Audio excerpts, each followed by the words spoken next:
Autism, to me, it began, I think, with losses. The diagnosis is always hard.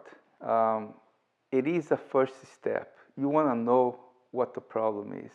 I felt like autism stole her from me. When you know what the problem is, it's the beginning.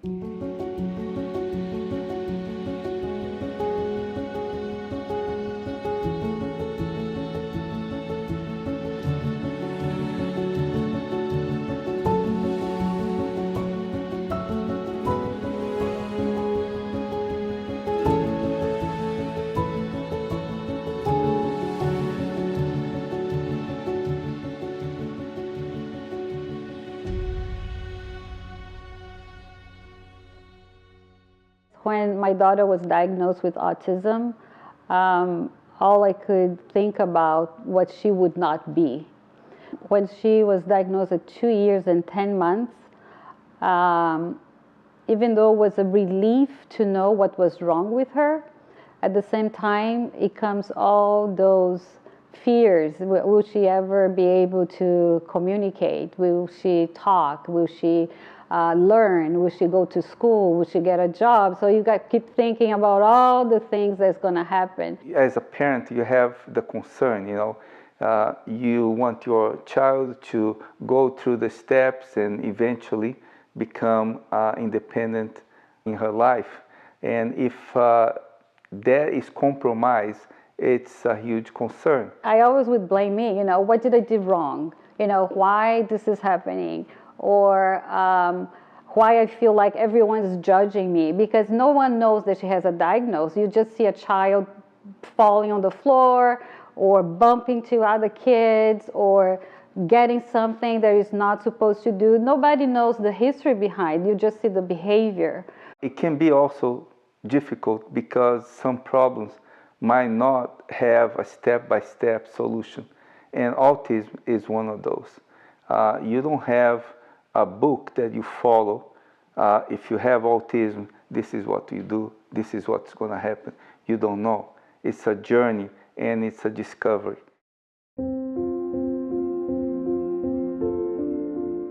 The hardest thing about having a daughter with autism is sometimes that I'm not able to help her as much as I wish, or to take away a little bit of her pain, of her struggle, and seeing how limited I am sometimes to help her. I think that's, for me, it's hard. So when I got the diagnosis, I was still living in Brazil. Our family is from Brazil, and Lisa was born there, and she was diagnosed there. It was very hard. I didn't know any other parent. It felt like I was the only one in the world. I would just go online and then read it, or I buy a book from a parent who's sharing their story. So the beginning, that's how I kind of connect with other parents, was through their stories or reading in the book. When I moved to the US, she was 5. So the first, for her to go to school, she has to go through a lot of assessments and evaluations. And then they would also tell about local organizations that had support for parents. So that's how I learned. And then I participate on several groups for several years. It doesn't matter where you are in the journey, in the beginning, the middle, the end, always make sure that you are part of a support group, or that you have other moms there, you can call, that you can reach out for help. And definitely, I think it's very important to connect to other parents.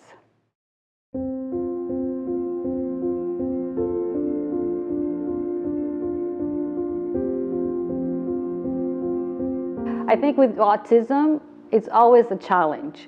You overcome one mountain, and then you're just going to have another one. For us as a child was to keep her safe, because she would run away, and then she learned all that. She was able to be safe, and then it's like getting an education, and it seemed impossible. So she got an education, and now she has education, but she cannot find a job. So now it's like looking for a job, and then like living not independently, but living with support in the community. I think for me, because there was no plan B, there was only plan A. So I would not like, oh, okay, if it doesn't happen, we can do this. No, this has to happen. Leila would never give up and would never take a no as a final answer. In my family, I decided to quit school and quit working to dedicate my time for Lisa and for my other kids. The mom has a special connection, we all know that, and the mom can be a lion fighting for her cubs. It was a good balance. For me, it was very emotional because I was dealing with that so much, and I was a mom, like full time. And for him, he could see things more clearly, more objectively, and less emotionally. So it was a good balance because sometimes when I could not think about things to say, he had a more clear mind and was able to speak up and advocate for Lisa. We set goals. We think they are pretty high, they're unachievable, and time goes by, and she got to that point, and new goals develop, and that journey is never ending. One of the biggest miracles, and I don't know if I call it a miracle or blessing, it's how autism has brought us together instead of breaking us apart. I'm just so thankful and grateful for my kids, how generous they have been, forgiving me and loving me, even though all the mistakes that I made as a mom, and having 2 other kids, 1 year older and 2 years, younger. It's very, you cannot give the same kind of attention.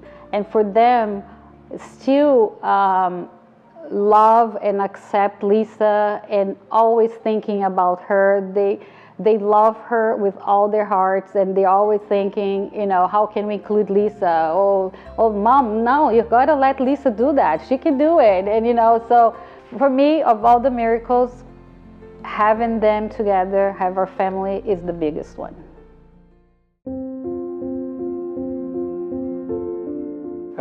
One thing that we learn with a child with autism, it can have sensory overload. And one of the things that would calm Lisa down and would help her a lot was water. So from an early stage, she had an incredible desire or connection, or would help her to be in the water. Either it's a pool or the ocean. And because she loved it so much to be in the water, it didn't matter if it was cold, if it was stormy, if it was raining. As long as she's in the water, her sensory would be satisfied, and we could connect, and we had always a great time when she was in the water.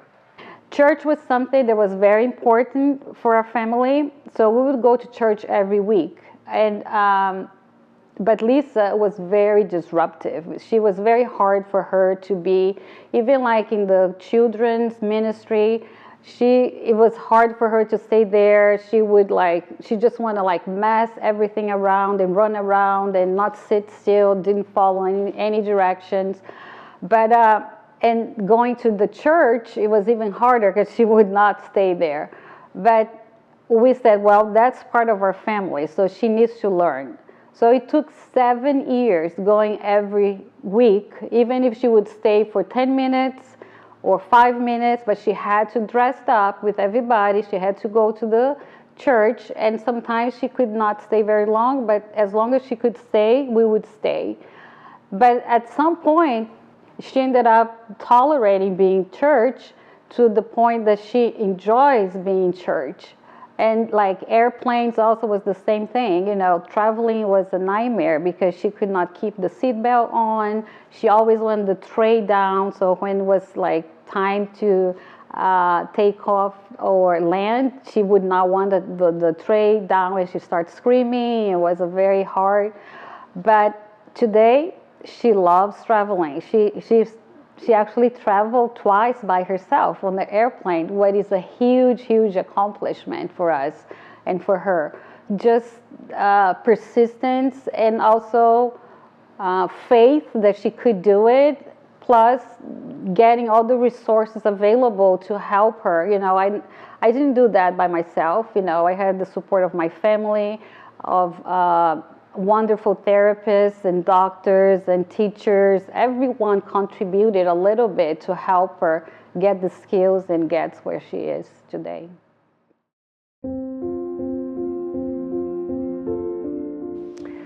I think what they need most is inclusion. They need to be, society needs to find a way to allow them to be involved, to participate, to be part of it. Lisa wants to have that connection with community, with family, with friends, and want to experience on her own. It's not just because you live in a house, not in a hospital, that makes you part of the community. What makes part of the community is having access and support to have a job, to have friends, to have a place to belong. Also involve, I think, a mindset change. That just because you're different doesn't mean that you cannot contribute.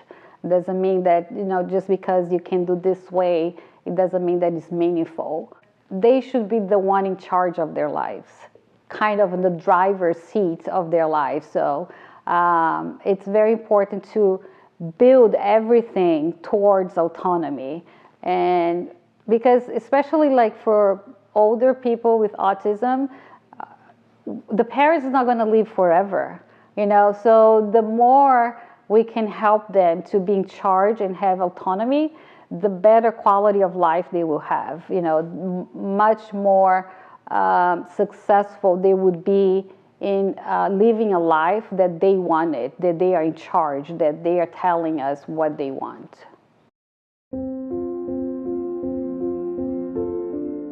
What they really don't need is for us to feel pity for them, to feel sorry and feel like, oh, poor thing, they don't need that at all. They need opportunities. They need to be heard and seen, and I'll repeat again, included, because I feel like that's the main thing. My daughter always complains about people talking about her as if she was not there, like she was invisible. She even describes it being like there's nothing more hurtful than being talked about it like if you're not there. I have a good example, like when Lisa was in college, she had a professor, so he knew her, for about it was 2 years she was in his class. And he was really good from the beginning, talking to Lisa and completely ignoring whoever was there helping her to communicate. And later on, Lisa asked him about how was the experience of having her in his class for all those years, and he said that he learned so much from her that he became a better teacher. And he also said that I always talk to you, because even though sometimes someone was helping you to communicate and the words were not coming from your mouth, but those were your words. So I would always talk to you and direct my questions to you and pay attention to you. So he was kind of one of the exceptions, Most people would just come and talk to me and completely ignore Lisa, or not wait for her to do her response. Sometimes people just want to finish her words before she can, because she spells to communicate. So people know already the words she's going to spell, and they don't wait for her to spell. They kind of jump in and say whatever she's saying.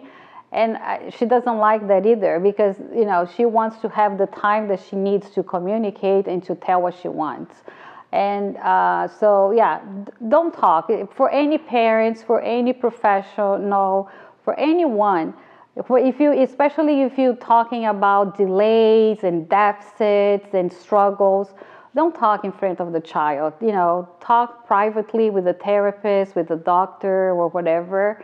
And unless they can participate in the communication and give their own feedback, and don't do that, because it is hurtful. And if it's better to err on the side of being respectful than err on the side of thinking, oh, they don't know anything, they don't understand. So just presume competence and let the rest follow.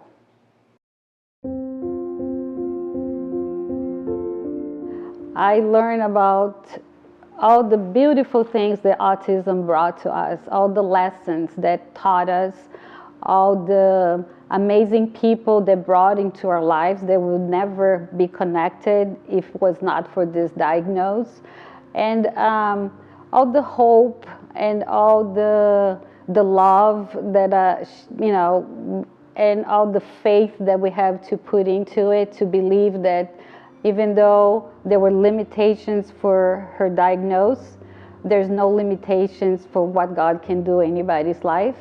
And He has done way beyond that we ever imagined. In our family, in our experience, we have moments that we celebrate till today. You know, the first time, for me, the first time she stand up on a surfboard, the first time that we could stay in church the entire time, the first time that we were in the car and she was the one telling us, seat belt on, because she never wore a seat belt to begin with. So we remember and we focus and we celebrate the good things, the great achievements. My wife said many years ago, Lisa is not autistic. Lisa has autism. This is not what defines her as a person. This is a condition that she has, and we have to learn how to live with that. I don't think autism has a cure. But what I've seen in my life is, even though I ask for a cure many times, I've seen God to do miracles in her life besides the autism. The autism for God is not a problem for her to accomplish what she needs to accomplish in His plans for her life. It would be easier not to have autism and go to college, but God helped her to go to college even though she had autism, even though she could not communicate verbally, even though she had to use a different kind of communication and take classes that involved labs and chemistry and biology and all that. That's the miracle. So there is no cure, but at the same time, I feel there is no limit of things you can accomplish even though you have a diagnosis of autism.